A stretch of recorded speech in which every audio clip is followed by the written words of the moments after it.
They called her a fool. They said she was walking away from a dynasty, leaving a $10 million estate in the Hamptons with nothing but the clothes on her back and a beat-up sedan. Everyone thought she had lost her mind. But they didn't know what was happening behind those closed oak doors. They didn't know that the perfect marriage was a prison disguised as a paradise. And they certainly didn't know that the homeless man she would share a sandwich with in a rainy parking lot was about to hand her the keys to the world. This isn't a fairy tale. It's a revenge story.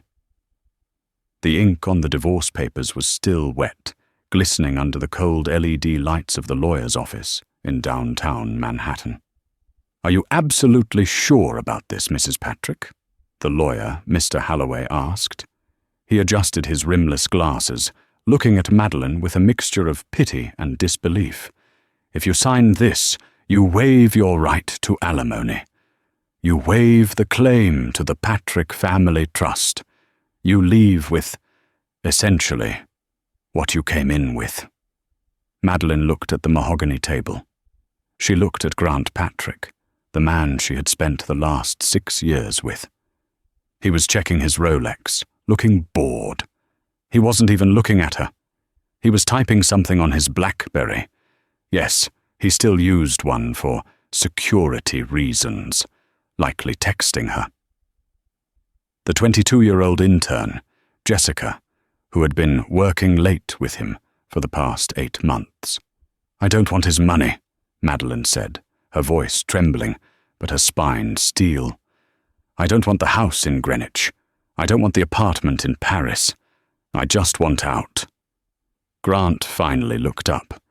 His handsome face, the one that graced the cover of Forbes as a real estate mogul to watch, twisted into a sneer. "Let her sign, Halloway. She thinks she's being noble. She'll be back crawling on her knees within a month. She doesn't know how to survive without my credit card." He leaned in, his voice dropping to a whisper that only Madeline could hear. "You're nothing without me, Maddie. You're a failed graphic designer from Ohio. I made you." That was the spark. That was the moment the fear evaporated and was replaced by a cold, hard rage. Madeline grabbed the pen. She didn't just sign. She carved her name into the paper. Madeline Burke. Not Patrick.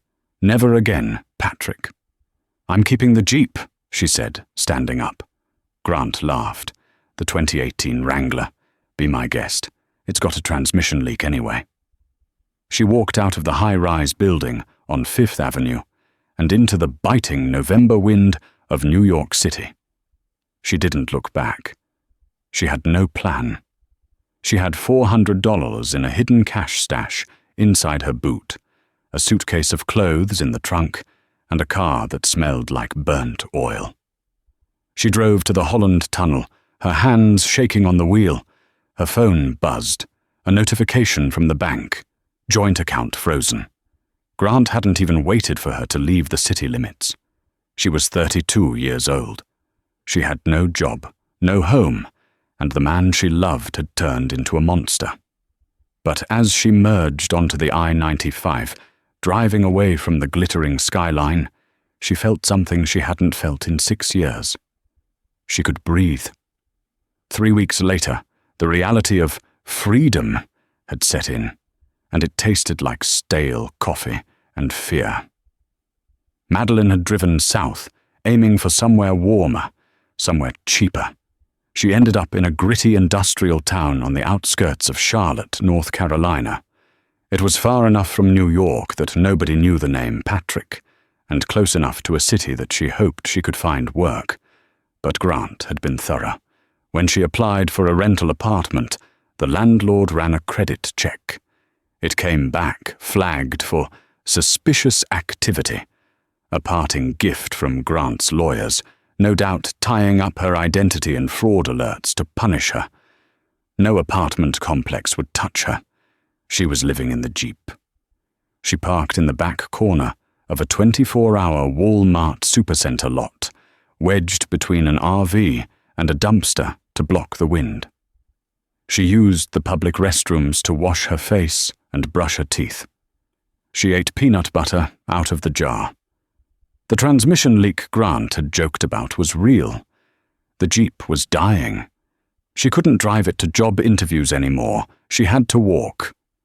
It was a Tuesday, raining that kind of sideways rain that soaks you to the bone in seconds. Madeline was walking back from a diner where the manager had looked at her wet clothes and messy hair and told her they weren't hiring, even though a help wanted sign was taped to the window. She was shivering, huddled under the awning of a closed gas station, counting the $7 she had left. That's when she saw him. There was an old man sitting on the curb near the air pump. He looked worse off than she did. He wore a torn flannel jacket that was 3 sizes too big, and his boots were held together with silver duct tape. He was coughing, a wet, rattling cough that sounded like death. People were walking past him. A guy in a BMW pulled up to the pump, looked at the old man with disgust, and deliberately turned his back while he filled his tank. Madeline's heart ached. She knew that look. She had received that look from her own husband. She looked at her $7. It was enough for a hot meal at the fast food joint across the street, or gas to run the heater in the Jeep for a night. She didn't think. She just moved. She walked across the street to the Burger King, bought 2 Whoppers and 2 large coffees. It cost her $6.50. She walked back to the gas station and sat down on the wet curb next to the man. "Hey," she said softly.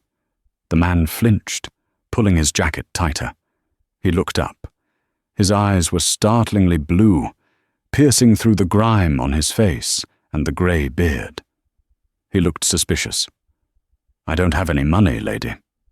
"I'm not asking for money," Madeline said. She unwrapped a burger and handed it to him.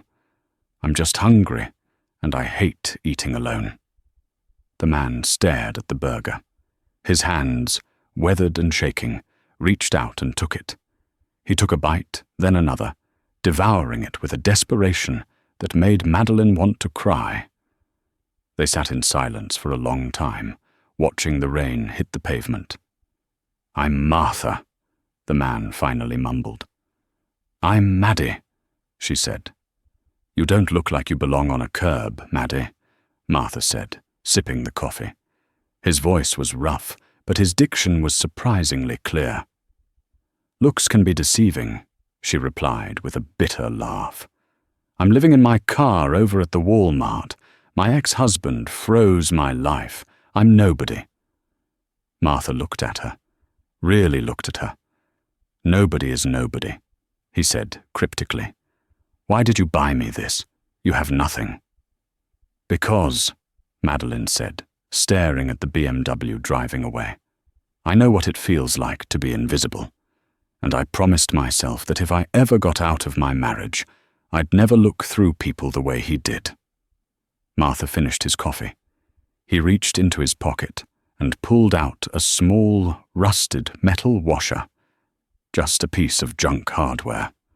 "Here," he said, pressing it into her hand. "What is this?" "Insurance," Martha said.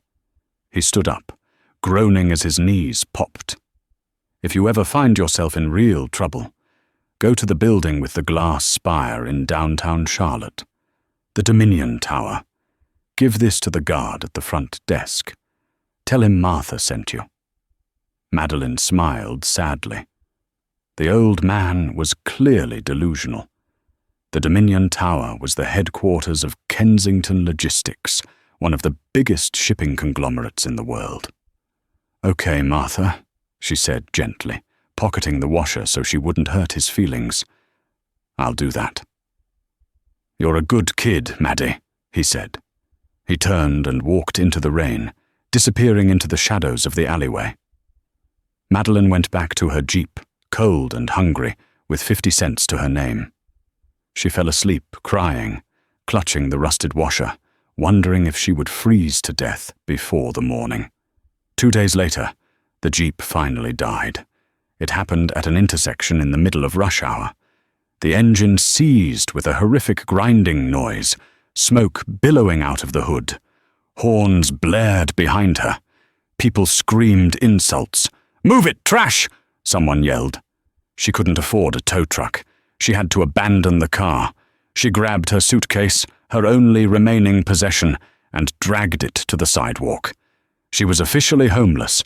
She spent the next 3 nights in a women's shelter. It was loud, dangerous, and terrifying. On the 4th morning, she was walking downtown, trying to find a library to use the internet, when she saw a commotion. A massive crowd had gathered outside a luxury hotel. Paparazzi were flashing cameras. A black limousine was idling at the curb. Madeline stopped. Her heart stopped. Stepping out of the hotel was Grant. He was in Charlotte. Why was he here? And then she saw the banner above the hotel entrance. Patrick Real Estate acquires historic Charlotte waterfront. He was expanding. He was buying up the city she had fled to. Grant looked immaculate in his charcoal suit. He was laughing, his arm around Jessica, the intern. Jessica was wearing a diamond necklace that looked suspiciously like the one Grant had given Madeline for their 3rd anniversary, the one he claimed had been lost during the move. Panic seized Madeline. If he saw her, disheveled, wearing dirty clothes, carrying a suitcase, he wouldn't just laugh. He would destroy her. He would have her arrested for vagrancy, just for the sport of it. She turned to run, but in her panic, she tripped over her own suitcase. She fell hard onto the concrete, scraping her hands and knees. The commotion drew attention. "Look at that junkie," a photographer shouted, snapping a picture of her on the ground. Grant turned. He looked right at her. For a second, there was no recognition. Then his eyes widened. A slow, cruel smile spread across his face. He began to walk toward her. "Well, well," Grant's voice boomed. "If it isn't the runaway bride." The crowd went silent, sensing the drama. "Look at you, Maddie," Grant said, standing over her. I told you you'd be nothing. Do you want $5? Is that what you want?" He reached into his pocket, pulled out a crisp $5 bill, and crumpled it. He threw it at her face. "Pick it up," he commanded. "Dance for your dinner, Maddie." Jessica giggled in the background. Madeline felt a heat rising in her chest that was hotter than shame. She stood up, ignoring the money. "Go to hell, Grant." "I own this city now," Grant hissed. "I can have you banned from every shelter within 50 miles. I can make you disappear." Suddenly, a black SUV screeched to a halt right next to them. It wasn't a limo. It was a tactical, armored vehicle. 2 large men in suits with earpieces jumped out. They didn't look like hotel security. They looked like military. "Mom?" one of the men said, stepping between Madeline and Grant. He was built like a tank. "Excuse me," Grant said, indignant. "I'm talking to this woman. Do you know who I am? I'm Grant Patrick." The security guard ignored him completely. He turned to Madeline. "Ms. Burke, we've been looking for you all morning. The CEO is asking for you." Madeline was stunned. "The CEO, I don't—" "He said you have the washer," the guard said. Madeline froze. She reached into her pocket. Her fingers brushed the cold, rusted metal she had kept, mostly out of habit. She pulled it out. The guard nodded. "Please, get in the car." "Wait a minute," Grant shouted, grabbing Madeline's arm. "She's my wife. You can't just—" The guard moved with a speed that was terrifying. In one motion, he removed Grant's hand from Madeline's arm and shoved him back. Grant stumbled and fell onto the red carpet, right in front of the paparazzi. The cameras flashed wildly, capturing the humiliating fall of the great Grant Patrick. "Ms. Burke is a VIP guest of Kensington Logistics," the guard stated coldly. "Touch her again, and you'll be dealing with legal counsel that costs more than your entire portfolio." The guard opened the back door of the armored SUV. Madeline looked at Grant, sprawling on the ground, red-faced and sputtering. She looked at the luxury car. She got in. The interior was silent and smelled of rich leather.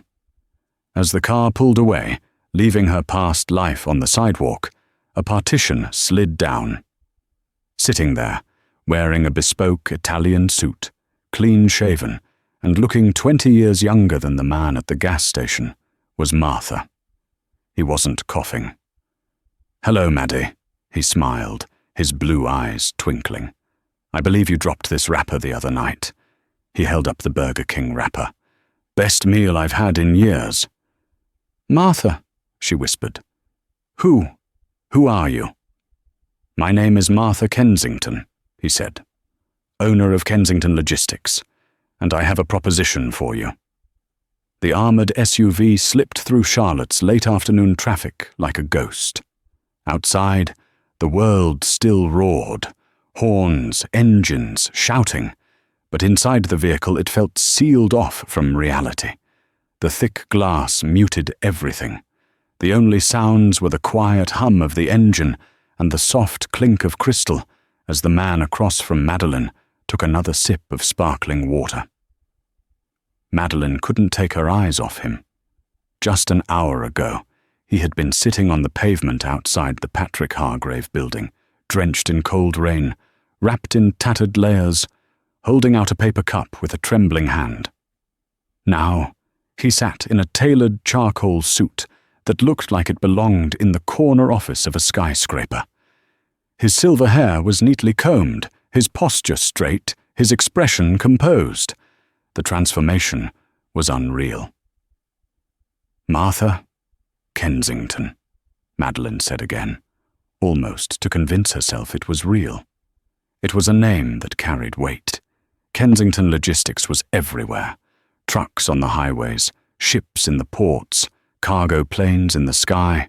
They handled global freight, defense contracts, pharmaceuticals, infrastructure. $40 billion of reach and power.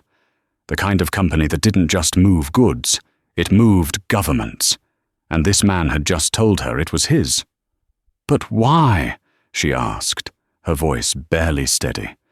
"Why were you out there like that? Why pretend to be homeless?" Martha placed the glass gently in the holder between them.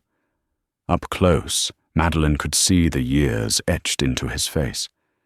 He looked like a man who had seen too much, carried too much, and never had the luxury of setting any of it down, because he had built a world. "I am dying, Madeline," he said simply. Her breath caught in her throat. He didn't soften it, didn't try to make it sound poetic or distant. He said it like a fact he had already accepted. "Stage 4 pancreatic cancer," he continued, tapping lightly over his chest. 6 months, maybe less. That's what the doctors told me. The words seemed to press against the air in the SUV, making it harder to breathe. Madeline had lost things, her marriage, her security, her dignity. But this was different. This was a man facing the end of his life, speaking about it with the calm of someone who had already made peace with the inevitable. "And I have a problem," Martha said. "I built Kensington Logistics from nothing. $40 billion, ports, rail lines, airfields, 30,000 employees. But I have no children, no one to leave it to. My wife passed away 10 years ago. The board?" He gave a small, bitter laugh. "They're waiting for my heart to stop so they can carve the company up and sell it off to the highest bidder. They don't care about the people. They don't care about what I built. Only the money."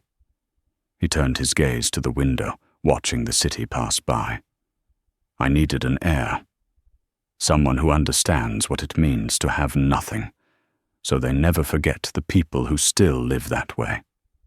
He looked back at her. "I spent a week on the streets," he said. 42 people walked past me. Some ignored me. Some insulted me. One kicked my cup over. You were the only one who stopped, the only one who sat down. The only one who shared what little you had. Madeline swallowed hard. She remembered that moment. The cold rain, the exhaustion, the way he had looked so fragile, so small. She hadn't thought about it as anything heroic. It had just felt human. "I'm not what you think I am," she said.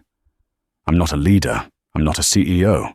I made marketing brochures and website layouts.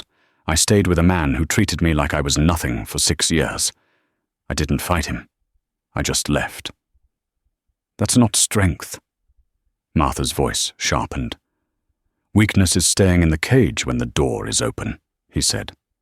"You walked out. That takes more courage than you realize." "And business?" He leaned back. "Business is psychology and numbers. I can teach you the numbers. You already have the psychology." The SUV turned down a private drive, the sleek glass tower of Dominion Tower rising ahead of them. Madeline stared at it, her reflection faint in the tinted window. She saw the tired woman she'd become, the one who had been pushed out of a marriage with nothing but a leaking Jeep and a suitcase. Then she remembered Grant's voice. "You're nothing without me." The SUV rolled into the underground entrance, slowing to a stop beneath the tower. Martha turned to face her fully. "I'm not offering you charity," he said. "I'm offering you a position. You start as my executive assistant. You shadow me. You learn everything. How this world really works. How men like your husband think. How power moves. And if you can handle it, if you can survive the next 6 months, I will leave Kensington Logistics to you, the entire company." Madeline felt the weight of his words settle over her. Everything. Her mind flashed back to the rain, the humiliation, the cold dismissal, the feeling of being erased. She had nothing left to lose. "He's trying to buy the waterfront development in Charlotte," she said quietly. "Grant. That's why he was here." "I know," Martha replied with a faint smile. "He's stretched himself thin. Borrowed heavily from Swiss banks. He needs the zoning permits approved next month, or his entire deal collapses." Madeline's hands tightened in her lap. "Teach me," she said. Martha studied her for a long, silent moment.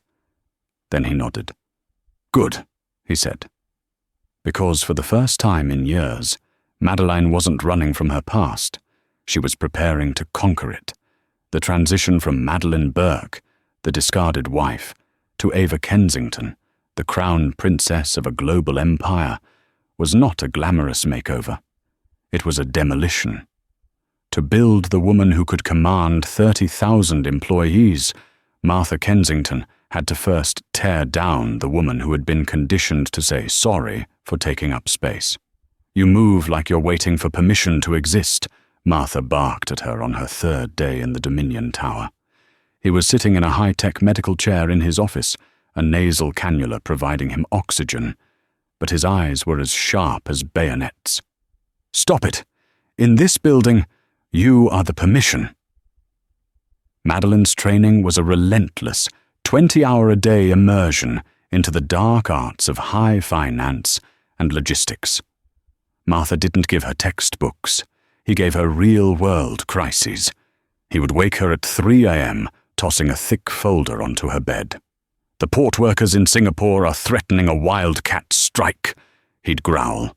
"We have 4 container ships carrying time-sensitive medical isotopes that will expire in 72 hours.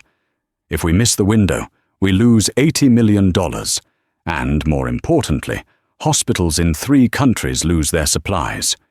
You have 20 minutes to draft a negotiation strategy. Go." At first, Madeline crumbled. She cried in the marble bathroom of her penthouse suite, staring at her reflection. But every time she felt like quitting, she would look at the small, rusted washer sitting on her nightstand. She would remember the smell of the rain on the curb and the sound of Grant's laughter as he threw $5 at her.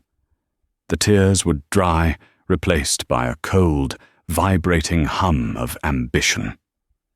She began to change physically. The mousy, shoulder-length brown hair was chopped into a razor-sharp, icy blonde bob that framed her face like a weapon. She traded her oversized sweaters for power suits, Saint Laurent and Armani, tailored so perfectly they felt like a second skin. She learned to walk with a rhythmic, heavy click of her heels, a sound that signaled her arrival before she even entered a room. "Names have power," Martha told her one evening as they shared a simple meal of broth and crackers, the only thing his failing body could handle. "Madeleine Burke is a victim. She is a woman who was cheated on and thrown out. But Ava? Ava is a Norse name. It means life. It means bird. It means power. From today, Madeleine is dead. You are Ava Kensington." Under her new identity, Ava began to shadow Martha in every boardroom meeting.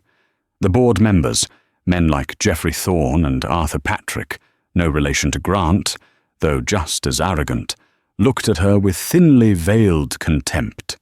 They saw a charity case, a pretty face Martha was keeping around in his dotage. Ava said nothing.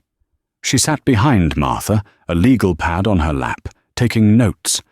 But she wasn't just taking notes on the business. She was mapping the board's weaknesses. She noted that Geoffrey had a gambling problem, masked as stock speculation. She saw that Arthur was embezzling from the employee pension fund to pay for his daughter's equestrian career. She was collecting stones to throw later. Meanwhile, she kept a secret file on Grant Patrick.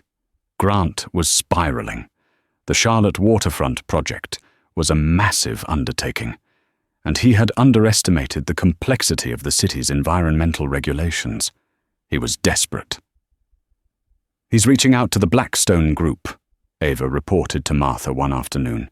"He's looking for a bridge loan. He's offering 30% equity in Patrick Global as collateral." Martha coughed into a handkerchief, the white fabric coming away stained with dark blood. He didn't have much time left. "And what is our move, Ava?"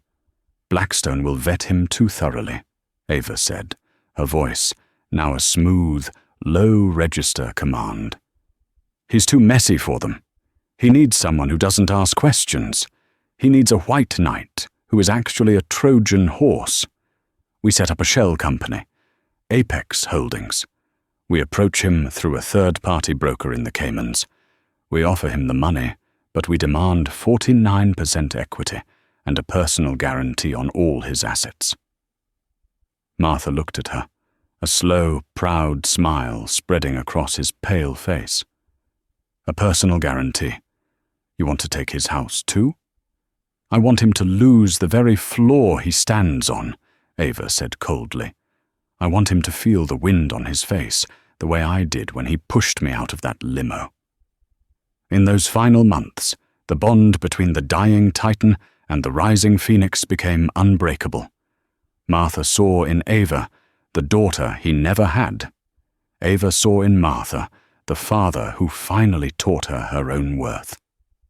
One night, Martha called her to his bedside. The machines were beeping steadily, the only sound in the vast, darkened room.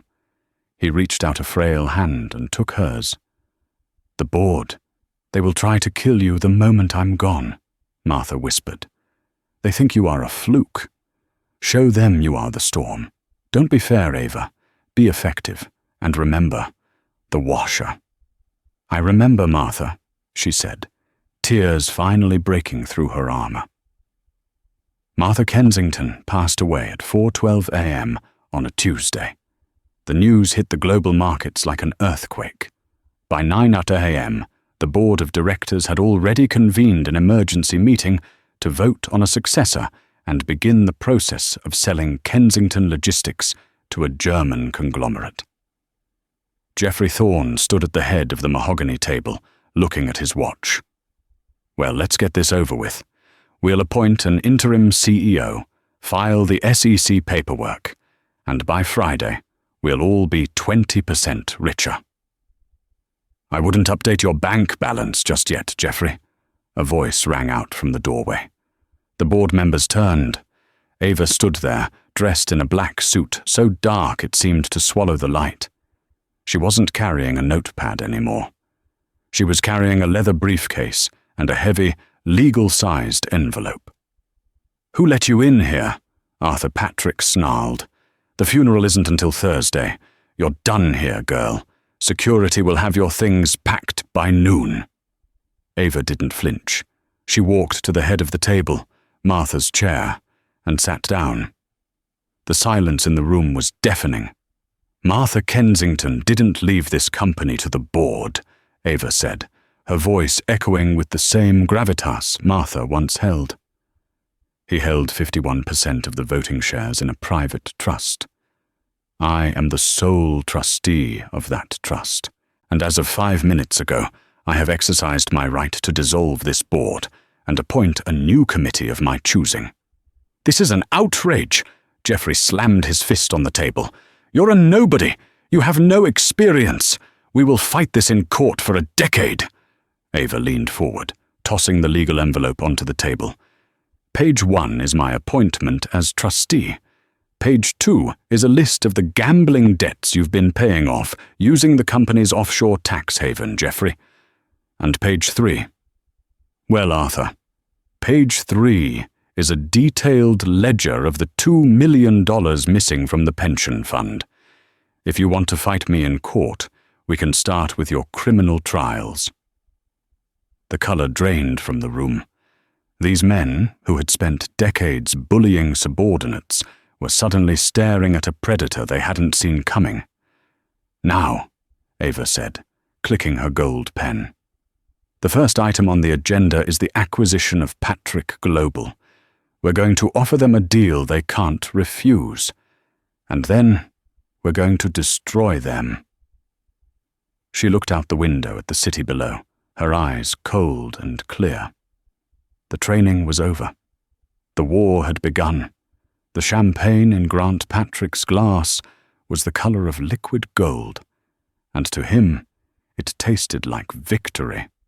He stood on the balcony of his Miami penthouse, looking out over the Biscayne Bay. Behind him, the bass of a high-end sound system thrummed through the floorboards.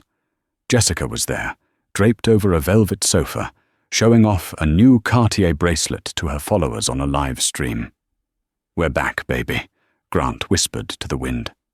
2 weeks ago, he had been staring into the abyss. His creditors were circling like sharks, and the Charlotte waterfront project, the jewel in his crown, was days away from being seized. But then, a miracle had appeared in the form of Apex Holdings. They were a private equity group out of the Caymans, and they had moved with a speed that made his head spin. They didn't care about his falling stock prices. They only cared about the land. They had wired $50 million into his escrow account with a single click.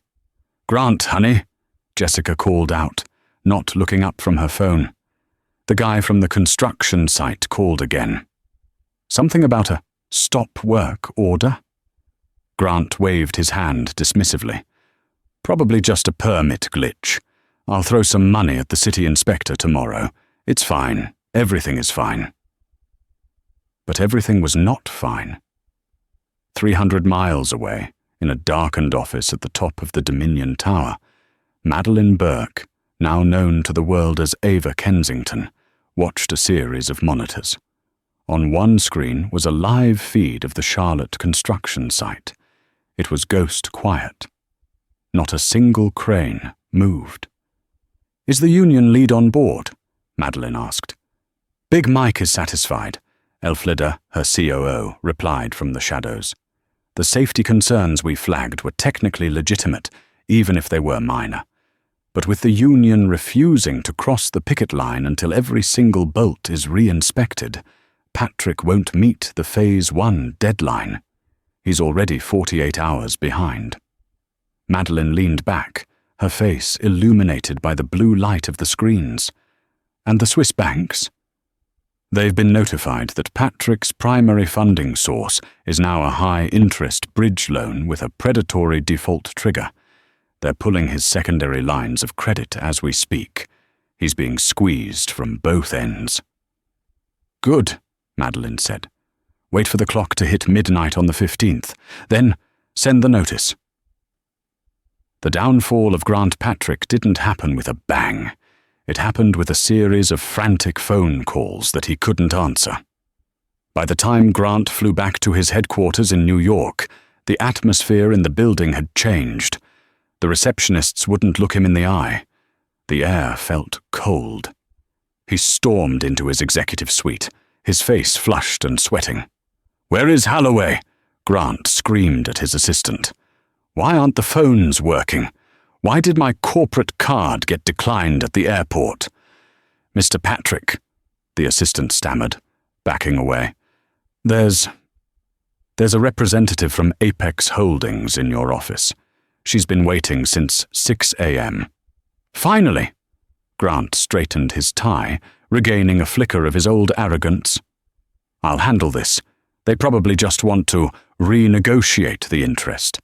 Bankers always get cold feet when the unions start acting up." He threw open the double oak doors of his office. "Look, I don't know who sent you, but if you think you can intimidate me into—" The words died in his throat. The woman sitting in his high-backed leather chair didn't look like a banker. She was dressed in a white Alexander McQueen suit that looked like it had been carved out of marble. Her hair was a sharp, icy blonde bob, and her eyes were hidden behind dark sunglasses. She was slowly spinning a gold pen between her fingers, the same gold pen Grant's father had given him when he took over the company. "Get out of my chair," Grant snapped, though a cold shiver was starting to crawl up his spine. "Who are you? Where is the managing director of Apex?" The woman slowly reached up and removed her sunglasses. Grant took a step back, his heart hammering against his ribs. The face was familiar, but the soul behind the eyes was unrecognizable. Gone was the soft, trembling girl who used to apologize for the weather. In her place was something forged in a furnace. "Maddie," he breathed. "The name on the contract is Madeline Burke," she said. Her voice was a calm, lethal melody. "But for the purposes of this meeting, I am the managing director of Apex Holdings, and as of midnight, I am your primary creditor." Grant began to laugh, a high-pitched, hysterical sound. "You? Apex? Don't be ridiculous. You don't have $10 to your name. I saw you. You were a beggar. You were living in a Jeep." Madeline didn't blink. She slid a document across the desk. It was the original loan agreement Grant had signed in his drunken haze of celebration in Miami. "Paragraph 14, Section B, Grant," she said. "The bad actor clause. It states that if the guarantor, that's you, is found to have misrepresented the safety conditions of the collateral site to induce funding, the loan is immediately callable in full, and if payment isn't rendered within 12 hours, the collateral reverts to the lender." "Safety conditions?" Grant stammered. "What are you talking about?" "The union strike wasn't just about wages, Grant. It was about the fact that your foreman was using substandard steel in the foundation to save costs. I have the lab reports. I have the photos. And I have the testimony of your lead engineer." Grant's face went from red to a sickly, translucent white. You set me up. You sabotaged the site." "I simply shone a light on the corners where you were cutting," Madeline replied. She stood up, walking around the desk. She was taller than him now, or perhaps she just stood with a grace he could no longer command. "You were so desperate for the money that you didn't check who was giving it to you. You thought the world was full of people as greedy as you are." "I'll sue you." Grant lunged for the papers on the desk. "This won't hold up in court. You're my wife. This is marital property." "We're divorced, Grant. You made sure of that. You made sure I walked away with nothing, remember?" She leaned in, her voice dropping to a whisper. But you forgot one thing about Martha Kensington. He didn't just have money. He had a memory. He remembered a girl who gave him her last $5, and he made sure that girl had the resources to finish what you started. She tapped the desk. This office? Gone? The Greenwich house? Already being appraised? The cars? Towed this morning. You have exactly 10 minutes to gather your personal effects before security escorts you from the building. You can't do this, Grant whimpered. He fell into a guest chair, the one where he usually made his victims sit. Maddie, please. We were a team. I can help you run this. You don't know the business like I do. You need me. Madeline looked at him with genuine pity. Not the kind of pity that leads to forgiveness, but the kind you feel for a fallen animal. I don't need a snake to teach me how to walk, Grant. She turned toward the door. 2 massive security guards, the same men who had rescued her from the sidewalk months ago, stepped into the room.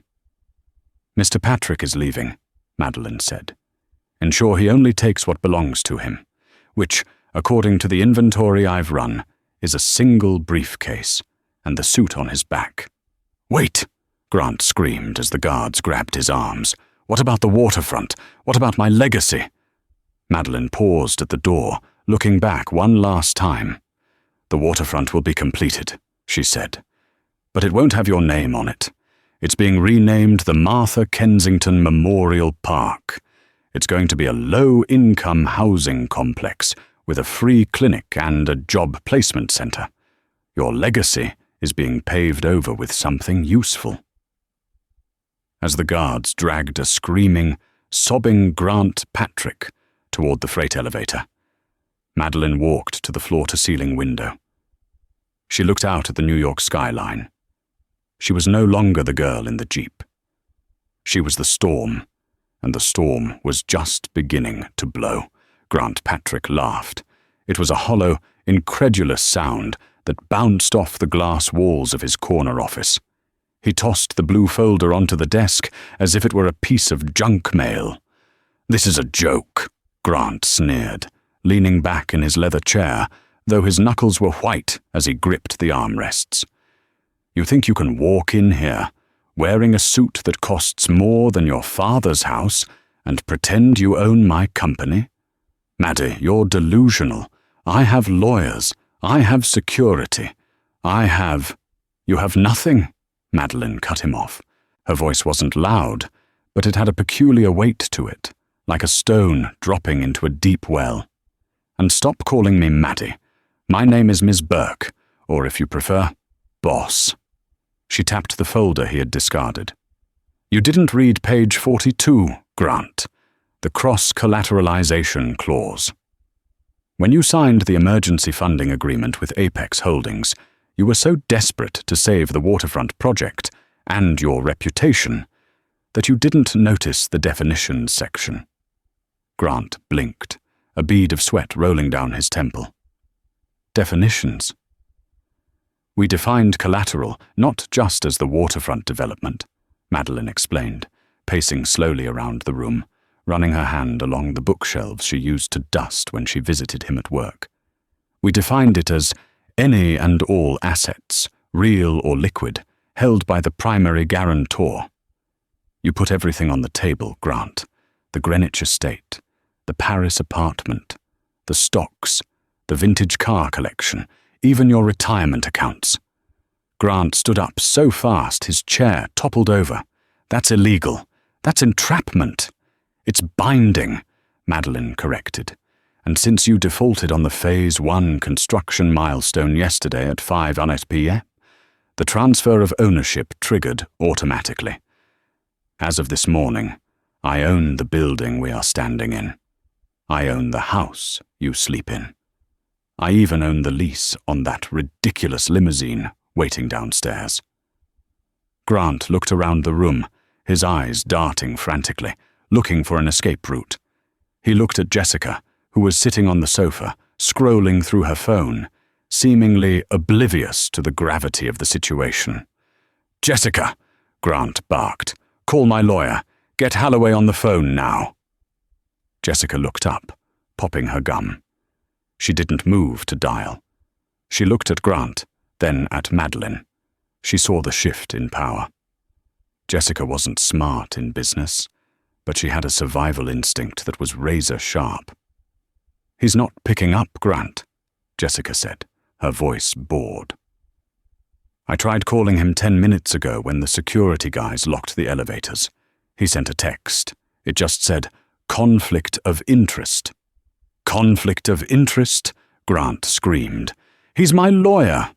"Actually," Madeline interjected smoothly, "Mr. Halloway has been on retainer for Kensington Logistics for 20 years. When he realized Apex was a subsidiary of my company, he had to recuse himself. He chose the winning side. Everyone does eventually." Grant's face turned a violent shade of red. The walls were closing in. He lunged for the landline on his desk, but before he could touch it, the heavy oak doors swung open. 2 men walked in. They weren't the usual building security. These were state troopers.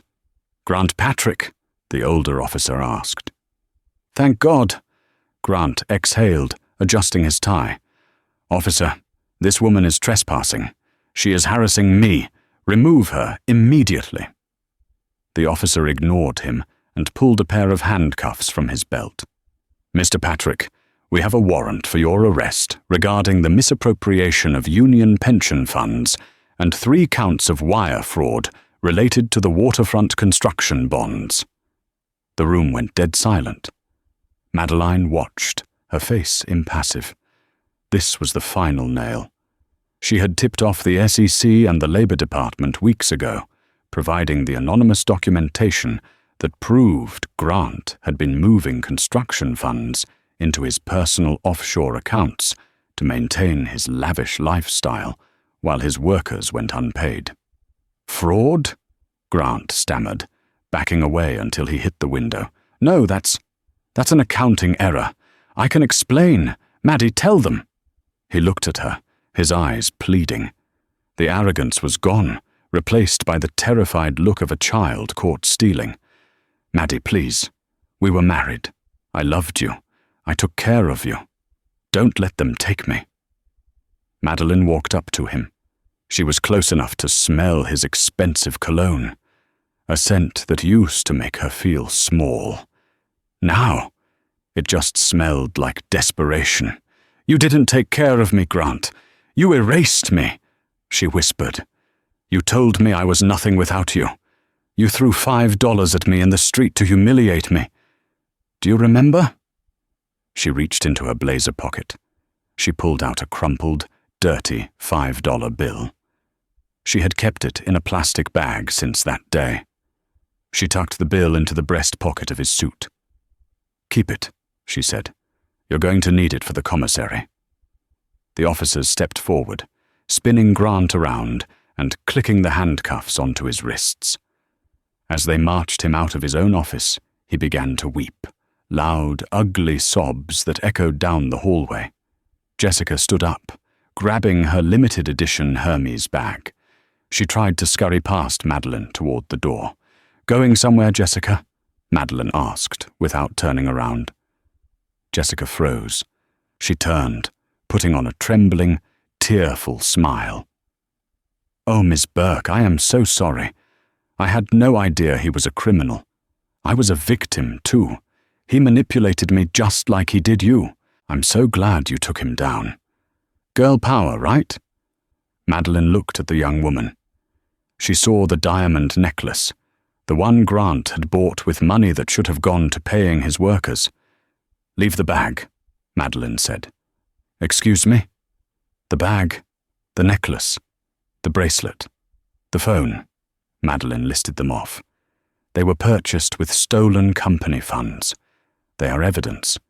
If you walk out with them, the officers outside will add you to the indictment as an accessory to wire fraud." Jessica's face paled. With shaking hands, she dropped the bag on the floor. She unclasped the necklace. She placed the phone on the desk.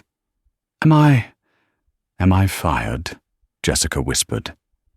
"You were never really hired, Jessica. "You were a decoration," Madeline said. "But I believe in second chances. I'm not going to ruin you. I'm going to give you something Grant never did. A reality check." Madeline picked up a piece of paper from the desk and handed it to her. "This is the address of the Martha Kensington Culinary Academy. It's a vocational school I fund. It trains people for work in industrial kitchens. It's hard work, it's hot, it's loud, and you will smell like onions every day. But if you graduate, I'll hire you in the cafeteria of this building. You can serve lunch to the people who actually work for a living." Jessica stared at the paper. Tears of genuine humiliation welled in her eyes. "You want me to be a lunch lady? I want you to learn what $1 is actually worth," Madeline said, turning her back. "Take it or leave it. But security will escort you out of the building in 2 minutes." Jessica gripped the paper, sobbed once, and ran out of the room. Madeline was finally alone. She walked to the window. Down below, on the busy street, she saw the flashing lights of the police cruiser. She saw the paparazzi swarming the car as Grant was shoved into the back seat. He looked up, just for a second, toward the penthouse window. She knew he couldn't see her through the reflective glass, but she looked him in the eye anyway. She didn't feel the rush of joy she expected. She didn't feel giddy. She just felt clean. The heavy blanket of fear she had carried for 6 years was gone. The door opened behind her. It was her new chief of operations, a stern woman named Elfrida. "Ms. Burke, the board of directors is waiting in conference room B. They want to know your strategy for the merger." Madeline turned away from the window. She smoothed the lapels of her white suit. She looked at the empty desk where Grant had ruled like a tyrant, and then she looked at the portrait of Martha she had hung on the opposite wall. Martha wasn't smiling in the painting. He looked serious, focused, but his eyes, those piercing blue eyes, seemed to wink. "Burn the chair," Madeline said to Elfrida. "I'm sorry, Mum?" "Grant's chair," Madeline said, walking toward the door. "Burn it, and get a new one. Something simple, ergonomic. And tell the board I'll be there in 5 minutes. We're liquidating the luxury division. We're going to pivot Patrick Global into affordable housing development." "Affordable housing?" Elfrida asked, surprised. "The margins are thin on that, Ms. Burke." "The margins on dignity are infinite, Elfrida," Madeline said. She walked out of the office, her heels clicking a steady rhythm on the floor. She didn't look back at the empty throne behind her. She had an empire to rebuild, and this time she would build it with steel, sweat, and a heart that, while broken once, had healed stronger than before. As the elevator doors closed, Madeline Burke smiled. It wasn't a smile of revenge. It was the smile of a woman who had finally, truly, come home. And that is how Madeline Burke turned her darkest hour into her greatest victory. She proved that sometimes, when you hit rock bottom, you're actually standing on the foundation of your new empire. If this story gave you chills, if you believe in karma and the power of resilience, hit that like button right now. It really helps the channel. What would you have done if you were Madeline? Would you have forgiven Grant? Or did he get exactly what he deserved? Let me know in the comments below. And don't forget to subscribe and ring the bell so you never miss a story about justice served cold. Thanks for watching, and see you in the next one.